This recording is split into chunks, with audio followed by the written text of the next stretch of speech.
Hi friends, welcome to Pravas Kitchen. இன்னைக்கு நம்ம பார்க்க போற ரெசிபி எக் ஃப்ரைட் ரைஸ். சின்ன பசங்கள்ல இருந்து பெரியவங்க வரைக்கும் ரொம்ப விரும்பி சாப்பிடக்கூடிய ஒரு ரெசிபி தாங்க இது.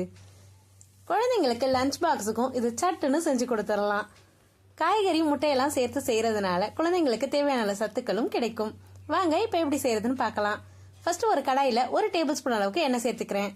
இது கூடவே 2 முட்டை உடைச்சு விட்டுக்கலாம். 1/2 டீஸ்பூன் அளவுக்கு மிளகுத்தூள், தேவையான அளவு உப்பு சேர்த்து கிளறி விட்டுக்கோங்க.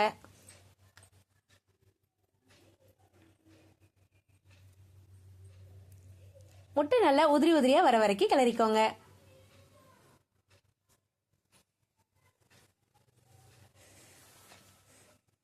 இப்ப முட்டை நல்லா உதிரியா ஆயிடுச்சு. இது ஒரு பாத்திரத்துல எடுத்து வச்சுக்கலாம்.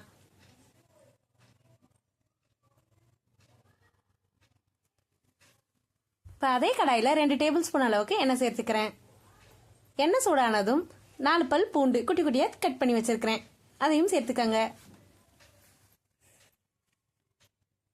ஒரு வெங்காயம் நீலவாக்கில் கட் பண்ணி வச்சிருக்கிறேன், அதையும் சேர்த்து வதக்கி விட்டுக்கலாம். இப்போ வெங்காயம் ஓரளவுக்கு வதங்கிருச்சு. நம்ம வெட்டி வச்சிருக்கிற காய்கறியும் சேர்த்துக்கலாம். கேரட், பீன்ஸ், குடைமிளகாய், முட்டைகோஸ் எல்லாமே நீலவாக்கில் கட் பண்ணி வச்சிருக்கிறேன், அதையும் சேர்த்து வதக்கி விட்டுக்கோங்க.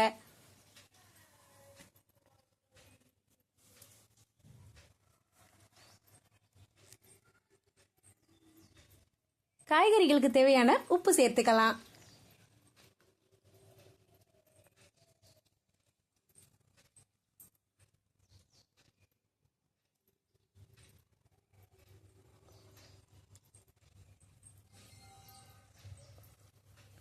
அரை டீஸ்பூன் அளவுக்கு சில்லி சாஸ், 1/2 டீஸ்பூன் அளவுக்கு சோயா சாஸ் இதையும் சேர்த்துக்கிறேன். உங்ககிட்ட சில்லி சாஸ் சோயா சாஸ் இல்லைன்னா ஸ்கிப் பண்ணிக்கோங்க.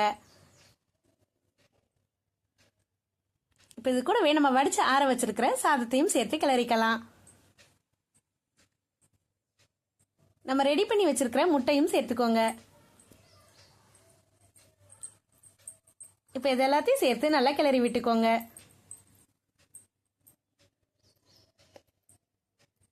காரம் பத்தலைன்னா மிளகுத்தூள் இந்த ஸ்டேஜில் கொஞ்சமாக சேர்த்துக்கோங்க.